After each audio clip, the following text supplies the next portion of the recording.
തിരുവനന്തപുരം ആക്കുളത്ത് മദ്യലഹരിയിൽ യുവ ഡോക്ടർമാർ ഓടിച്ച ജീപ്പ് പിടിച്ച് ഒരാൾ മരിച്ചു. പാറശാല സ്വദേശി ശ്രീറാമാണ് മരിച്ചത്.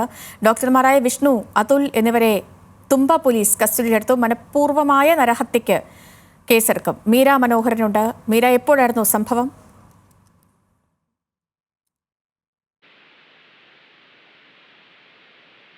ഒരു അപകടം സംഭവിച്ചത്. അമിത വേഗത്തിലെത്തിയ ജീപ്പ് നിയന്ത്രണം തെറ്റി ബൈക്കിൽ ഇടിക്കുകയായിരുന്നു. പ്രാഥമികമായി നമുക്ക് മനസ്സിലാക്കാൻ സാധിക്കുന്നത് ഈ വണ്ടി ഓടിച്ചിരുന്ന ജീപ്പ് ഓടിച്ചിരുന്ന 2 ഡോക്ടർമാർ മദ്യലഹരിയിലായിരുന്നു എന്നുള്ളതാണ്. ഈ പരിക്കേറ്റ ഇരുവരും ആദ്യം മെഡിക്കൽ കോളേജിൽ ചികിത്സയിലായിരുന്നു. ഇന്ന് 11 മണിയോടെയാണ് അതിൽ ശ്രീറാം രാവിലെ മരിച്ചത്.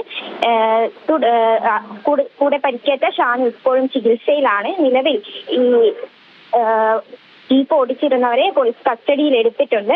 മനഃപൂർവ്വമായ നരഹത്യയ്ക്ക് കേസെടുക്കുമെന്നാണ് മനസ്സിലാക്കാൻ സാധിക്കുന്നത്. ഡോക്ടർ വിഷ്ണു ആണ് വാഹനം ഓടിച്ചിരുന്നത്. നിലവിൽ ഈ പരിക്കേറ്റ ഇരുവരും ഓൺലൈൻ ഭക്ഷണ വിതരണക്കാരായിരുന്നു. അതിലൊരാൾ ശ്രീറാമാണ് ഇപ്പോൾ 11 മണിയോടെ മരിച്ചതായുള്ള വിവരം ലഭിക്കുന്നത്. ചെയ്തു. ശരി, മീന മനോഹരനാണ് വിവരങ്ങൾ നൽകിയത്.